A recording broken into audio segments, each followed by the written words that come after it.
Hey there, everyone. I'm AJ. And I'm Carlos. Welcome to the Roaming Minds podcast, your space for unpacking all things related to mental, cognitive, and neural health. We're here to shift through the mass of information related to mental health and wellness. Think of us as your friendly guides, here to assist you in making actionable choices in your mental wellness journey. Now, please understand, we are not doctors, psychologists, or therapists. We are just humans who are curious and have a passion for all things related to mental health, sharing what we've learned for informative purposes only. Exactly. This isn't medical advice, diagnosis, or treatment. If you're dealing with something serious, please hit up your doctor or mental health professional. Don't take our word for it. Never skip out on expert help or put it off because of something we discussed here. If you need support right now, check the links in the description. So buckle up, friends. Let's dive into today's convo and explore what's on our mind. When, why, really just when and why to seek mental health treatment. I know we spent a good bit of maybe not a good bit, I did spend a decent amount of time just kind of being like, well, modern day therapy doesn't work. And maybe it's not that I don't think it's that it doesn't work. I want to retract that statement. I think it is very good. I think it is the perfect jumping off point because as we were discussing before we really got started, there's an aspect of this internal fix that needs to happen. And so therapy is great to be able to get you to be thinking about your internal states, emotional, mental, all of those things. So therapy is very, very important. I know we said it. I'm sure we said it at the end of the episode. Like, if you need treatment, I know we say it in the intro either way, but it is a great starting point. It may not get you to where you want to get, and there may be better ways of doing things. We don't have them yet. Our best way of therapy right now is as far as I'm concerned, is CBT. Cognitive behavioral is like that. Your pinnacle at this point in time. Psychotherapy is, again, great. It is a excellent starting point, and then you can go from there and build from there. It doesn't matter if it's a therapist. It doesn't matter if it's a social worker. It doesn't matter if it's a counselor. It makes no difference. If you think you need help, you have to. Just taking that first step is so monumental. Yeah. Go I was for going it. to say, how do you, I think the question you ask is, how do you know, when do you know that, Mm-hmm. Right. I need to seek help? Because, obviously, it's going to be different for everybody because that's just the nature of life. But is there specific signs or things that you think that people should be on the lookout for to be like, This is a me thing, and this is somebody said it to me a really long time ago. I think it was actually a therapist. If you're thinking about it, all right, chances are you probably need it. Yes, okay. There are barriers to entry. Certainly. There are wait times, there are monetary costs that come with these things. Typically, if you have insurance, you can find a therapist on insurance. Typically. I'm not all the time. I'm not making a blanket case. But if all you have to do is make a phone call and pay $10 or $15 to go talk to somebody, even if there's not an issue, right? Let me rephrase that. Even if you go and determine that maybe it's not right for you, now you know. Now you're like, oh, okay, that was great. I gave it a shot. This isn't the correct course of action for me. And that's super important. I mean, we do that same thing with health, physical health. If I'm experiencing some sort of gastrointestinal distress, I'm going to go to the doctor. Whether there's something wrong or not, we're going to find out.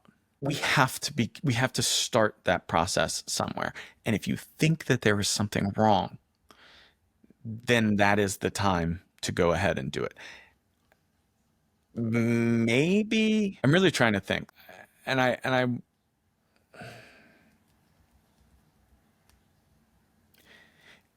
at the very least, Mm, if you're thinking about it, it's worth a conversation with somebody. yeah. It doesn't matter who it is. I would suggest counselor, therapist, social worker, somebody who's licensed professional about determining if treatment is right for you, not about somebody to talk to. And I think that that's a very strict distinguishment, because if you need somebody to talk to, please go find somebody immediately. I don't care who that is. I don't care if it's a friend, counselor, therapist, whatever, right? Because if you need to talk to somebody, that can save lives. Yes. If you are trying to determine whether or not you need treatment, you want to talk to a therapist, a counselor, a social worker, because we all have bias. You don't know what that, I mean, you might have the best friend in the world, and I'm sure that they're great people. I'm sure that they're fantastic. This is no judgment upon them, but they might have had a bad experience with a therapist at one point in time, and it may not have been right for them. Like that idea of personalization. You talk to them, hey, I'm thinking about seeking treatment. I'm doing this. And they're like, oh, that's crazy. Don't do that. This, that, and the other. And then you don't get it. And then those problems spiral, they become worse. And maybe maybe you get treatment for it and come out the other side, but maybe you don't. And that's not worth it. It's not worth it at all. If you've done everything right, and you've gone, I shouldn't say that. Not if you've done everything right. That's the wrong way. Yeah. If you've found the right person for you, they are going to have a non-judgmental as much as they can. I would say non-biased, but that's not going to be the There case. is going to be some bias, but I Right. think what they teach all therapists is like a therapist is never supposed to give you advice. They're just supposed to give you tools and you come up to your to conclusions yourself.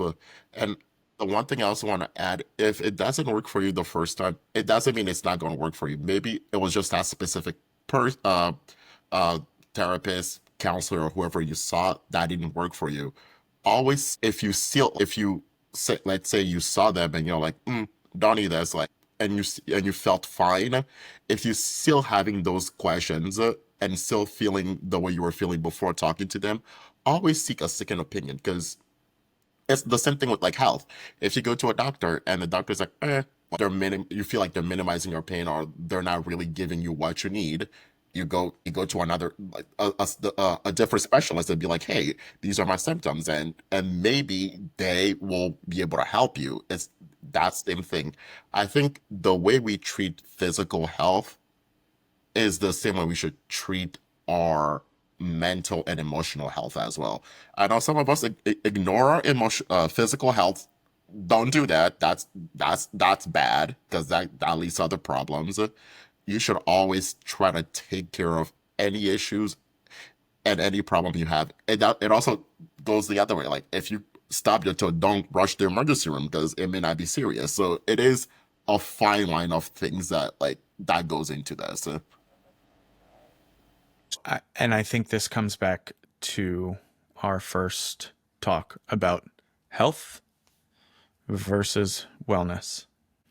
Those physical processes that you are talking about ensures that we are running mentally healthy. And this is part of the reason why I believe, and I again believe, don't know, but believe, we don't treat mental health the same way, because physical health starts off our mental health. Those physical processes are a huge precursor to whether or not we are mentally healthy or not. And we don't have that distinguishment between health and wellness really. So, I mean, we've talked about that, but that was a few weeks ago, right? Two random people that are just sitting having a conversation. I don't have any pull. That is, like I said, I believe why it's not treated the same, but that is, we can deal with that another time. You asked, and at the beginning of this, how do I know? Or sorry, you asked for clarification. Whatever. One of my other favorite things that I think I've run into all the time is, do I have this diagnosis, right? Do I have ADHD? Do I have OCD? Do I have autism? Well, there's one way to guarantee if you know you have or not. I shouldn't say guarantee, but there's one way to find out. Go get help. ADHD is super specific. We can kind of talk about that one. I hear a lot of people, they're like, I have ADHD. I'm like, no, you don't. Like, not by any stretch of the imagination. Everybody just is like, oh, well, I have difficulty focusing, so I must have ADHD. Mm-mm. We've run into a problem where like, that sounds bad, but we've romanticized mental disorders, or Mhm. where it's like, I don't want to say cool, but people are like, "Ah, I have that, so like I can't do this." So it's giving yourself an excuse, and the thing is, some of it is self-diagnosis, and self-diagnosis is never good because it comes from a biased opinion. You need a non-biased, or at least a very close to not being biased person examining you. So that's what doctors and counselors are for, because they don't know you. Like, they have no skin in your game of you having this disease or you not having it. I like that idea of, I just lost my train of thought so hard. You said excuses.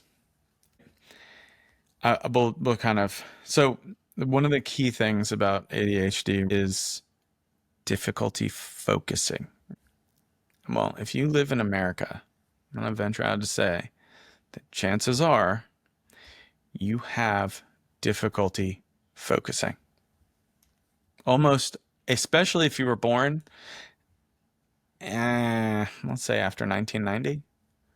I mean, guaranteed have some level of difficulty focusing. Even before, though, modern day American society is not set up to help us focus at all. We have, God only knows how many notifications going on. We have endless streams of content that come constant. We have fresh new content delivered daily, and you don't spend any more than a few seconds on each and every single one.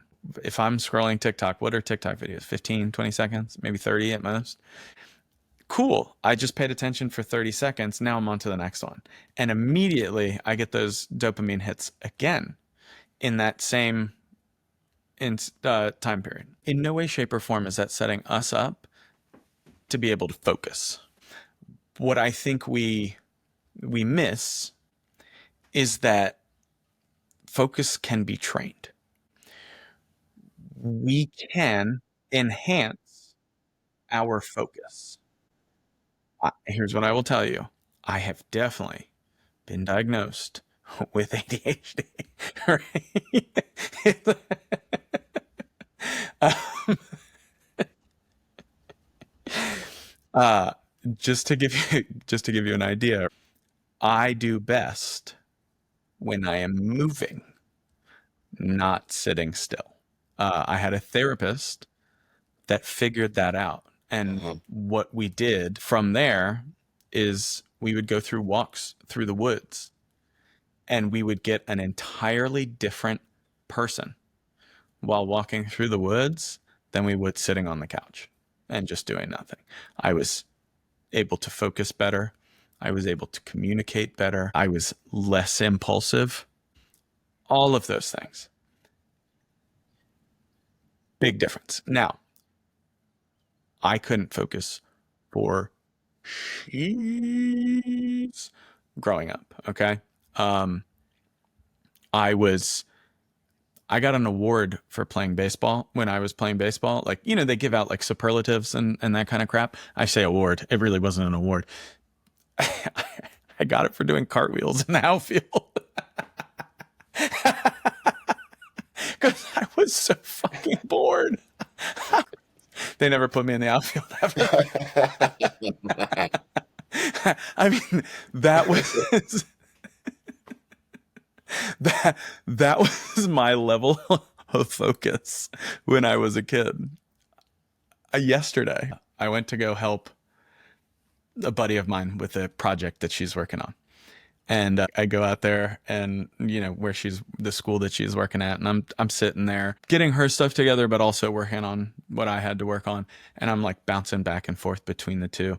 And these two people are having this lengthy conversation. I don't know, 5 feet away, loud. I mean, the room is perfectly quiet except for these two people just yammering on.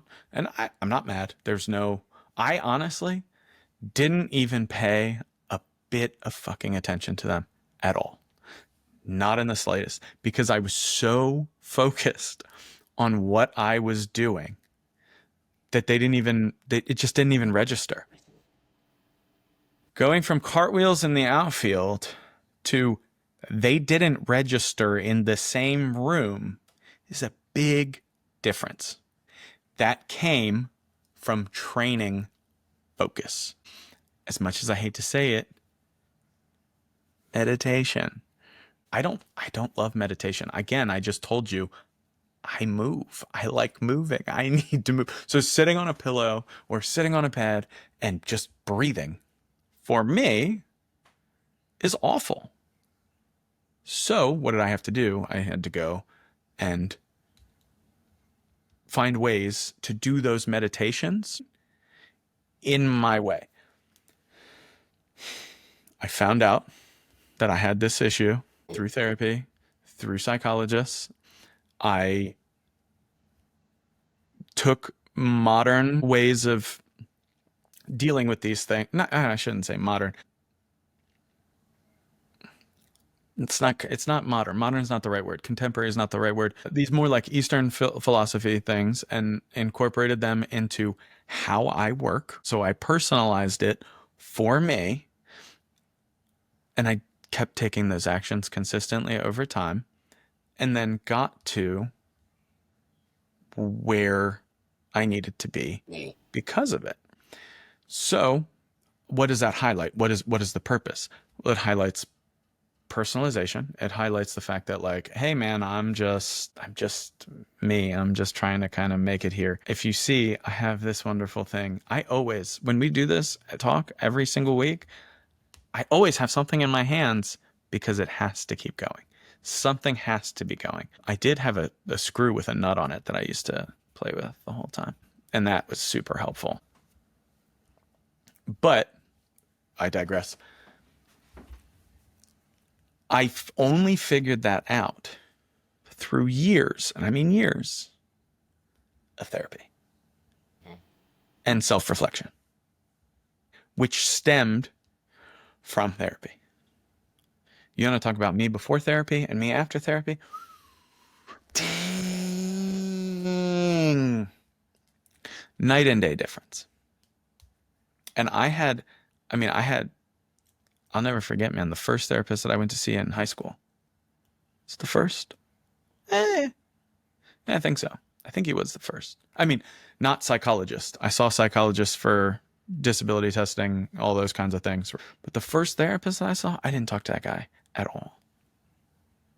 At all, dude. He tried so hard. He tried to find any way imaginable to relate. And I was just like, dude, look, I know what you want. I know what you're doing. It's not happening. I feel bad because I wasted that guy's time a lot.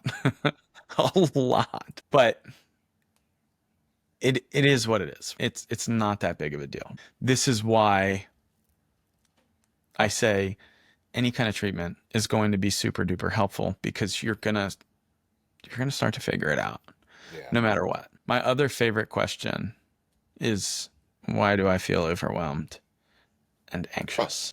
I just wanted to bring back. Yeah, sorry. No, I no, just please wanted to go make for it. literally as we're going to. I just want to say self-diagnosis is bad because a lot of disorders overlap symptoms.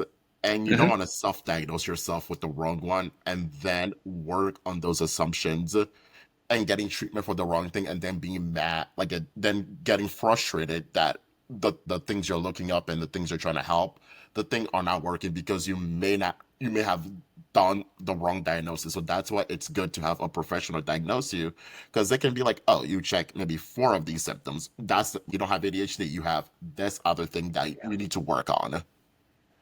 I 100% agree. The only other thing that I would add to the problem with self-diagnosis is, it is proven that if we don't have evidence to the contrary, we can believe absolutely anything. If I don't know that the sky is blue, I've never stepped foot outside, I've never seen a picture of the outside, nothing, and somebody walks in and says, hey man, when you get outside, the sky's going to be pink. Guess what I'm going to believe? The sky is pink. And it's the same thing, right? If I keep telling myself over and over and over and over again that, I'll give you just a quick example. I I would never, I'm not self-diagnosing. It's been a question and a concern throughout my whole life of possible ASD. And so whenever I tell anybody anything, I'm like, it is always possible that I may be somewhere on that spectrum.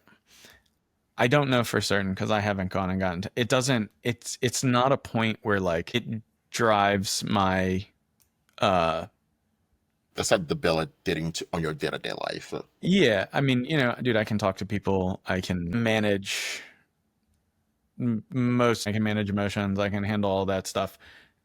Should I probably go get it checked out? Yeah, probably, because there are a few things that maybe are more concerning than others, but I haven't gotten there yet. That's I had other health concerns that I had to worry about this year. And so that's fine.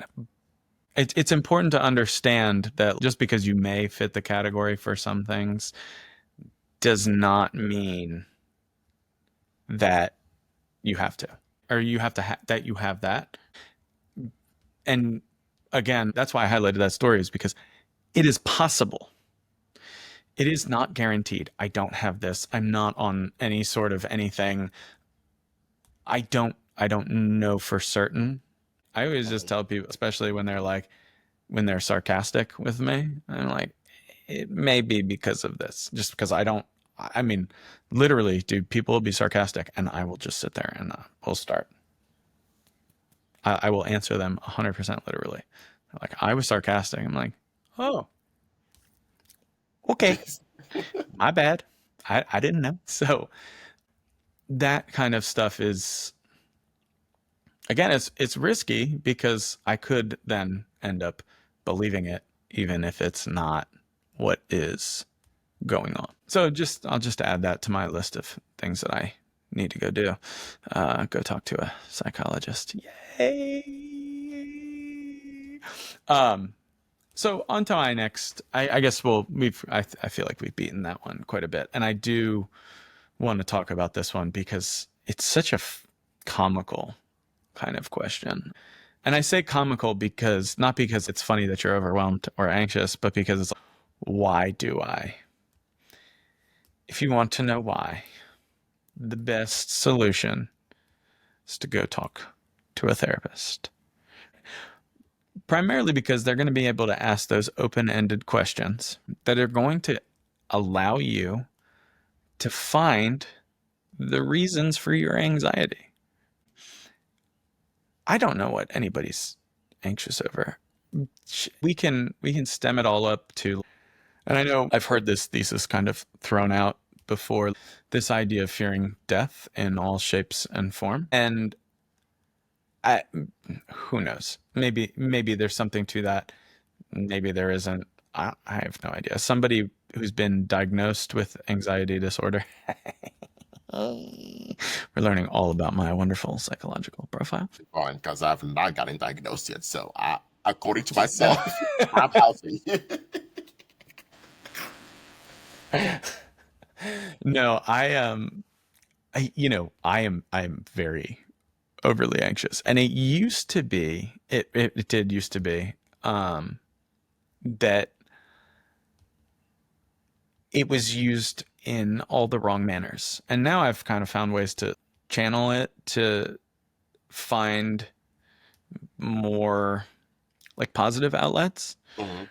because if you do have anxiety and your brain is highly overactive, it's not something that just turns off and goes away. It happens all the time. And so how do we kind of cope with that? And that was something that I had to find out how I can cope with it. I use a lot of deep breathing, dude. Deep breathing is huge, man. Box breathing, literally, dude, before every single public speaking that I have to give, I start box breathing. What it does is it does not take away anxiety. It gives me something else to focus on. Back to that whole idea of training focus. If I'm focused on 1, 2, 3, 4, inhale, hold, 1, 2, 3, 4, exhale, 1, 2, 3, 4, 1, 2. Do you see what I'm saying? Then I don't have time to sit there and focus on all the shit that could go wrong. It's it's like it's kind of like a hack for it. No, I saw this. It was meant to be in jest. It was funny, but it says the video is like, I don't get y'all people with anxiety. If you're out here overthinking, why don't you start positive thinking instead? And I was like, that kind of makes sense a little bit. Mm-hmm. No, I mean, as much as I hate to say it, it makes a big difference. The music that I listen to is at 120 beats per minute or faster. Why? Because it helps me to think. I know that sounds absolutely insane, but I get to focus on how fast the music is, It's going to and then it helps me to be able to see clearly, focus, and do what I need to do. And again, turning that anxiety into a positive rather than a negative. If something really, really bad happens, it is very, very easy for me to fall into that spiral. Oh my God. Oh my God. What? Breathing, walking for me is tremendously huge. The walking is a big part of all of it because I get to reset. I get to breathe, reset, be more positive, be more aligned with how my brain is functioning. Because, and I think that this is what we tend to forget a lot of the time, or maybe not forget, but maybe not understand as well. DSM diagnosis is not a, it's not a disease. It's not like, oh, you have cancer. Yes, we can treat some of these things in a similar fashion. It doesn't always work, number one. And not that it doesn't always work. The the the desired prescribed effects. treatment, yeah, may not have the intended effect. It could be because of something different. The way that I think about it is it's really more of a categorization.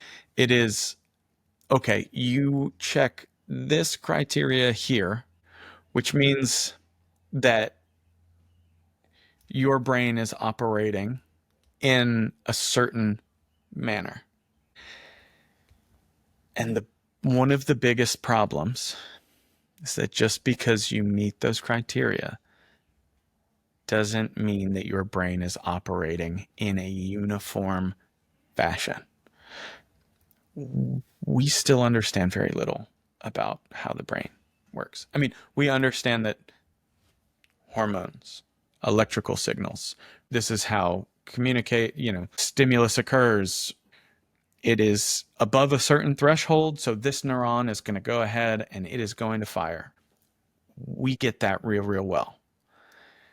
We don't fully understand the more granular aspects of what is the purpose of that specific neuron there firing, and you got to keep in mind there's so many different, I couldn't even tell you how many regions there are. So there's a lot of different things going on and it's all communicating, but they're being communicated by different neurons and different pathways, and it's all based off of experience. Every single neuron that fires is based on our specific experiences that we have had growing up, not just major life events. It is based off of the things that we grow up and see around us, the people that we observe watching, all of these things. And that's when I say we don't have like a good understanding, we don't really understand how that happens. Our big understanding is the mechanics of what happens in terms of neuroscience. Do you know what I'm saying? Yes. And so as we get a little bit more, this is why, sorry, I'm trying to because this is all very hypothetical, theoretical. This is not advice and or treatment. Damn it, I lost it. No, I didn't. I lied. That's why I say it's categorization, not this is what's physically happening all the time. Does that make more sense? Yes. So, why do you feel overwhelmed and anxious? Well, the short answer is no one really knows. I mean, there's a lot of things that happens. Think about current state of affairs and you're like, well, if you are part of specific communities, you're worried about deportation, you're worried about this, you're worried about that. If you're a part of a different community, you're worried about current political climates, you're worried about chickens not being able to feed enough people. Who knows? I mean, I can't No, tell you. like the state of, there's too many things to count because we can literally sit here every single day and again talk about all the external things, then all the personal things, and then all the internal things that will cause a lot of stress and anxiety. Right. And so I think, why do I feel overwhelmed and anxious it's again, these are really, really good first steps, but they are good first steps to then go ahead and talk to a therapist, because the short answer is they're going to be able to help you. Getting screened, having professional evaluations done, those are going to be what begins to answer those questions for you, because nothing in terms of mental health is quick. I would love to say you have a mental condition, whatever that is, your mental state is not where you want it to be. Mhm. You can go to a psychologist and go ahead, not a psychologist. God dang it. Why do I? Psychiatrist? Yeah, there we go. Maybe it's because I really hated those people growing up. Okay. No, you are making a good point because psychologists and psychiatrists do get intermittently used, Right. and it gets confusing. And so, like, a psychiatrist is a medical Mm-hmm. doctor who, like, specifically went to Yeah. medical school, Mhm. get residency in psychiatry and mental disorder. They see the gamut from literally ADHD to full-blown schizophrenia, I'm gonna like kill myself or other people. Mhm. That's the gamut of people that they see. Right. And they understand a lot. No, I don't want to say a lot more of the biologic, but there's more of an emphasis on those biologic. Psychologist is a little bit more theoretical, a little bit more. Yeah. I mean, the funny thing is, I know the difference. I know all of these things. There's literally like a block in my head that will not allow me to remember that it's in psychiatrist. I don't, I'm telling, who knows? It doesn't, it makes no difference. Who cares? But it would be great if you could go in, you could see one. They give you this nice little blue pill, just to quote the Matrix a little bit. Blue pill, red pill, whatever. And you could go on your happy Don't way. take the little blue pill because that will do something else. You're sick. No, just kidding. I am. um, it just doesn't work that way yet. Yeah. We don't have that level of understanding. We don't have those tools yet. That's okay. That's why it's imperative that you start seeking treatment immediately. And there are free resources out there. Typically, they are more for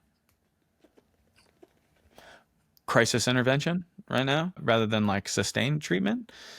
But I think there are some, I mean, there definitely are some free screenings, free things out there. They'll be in the link.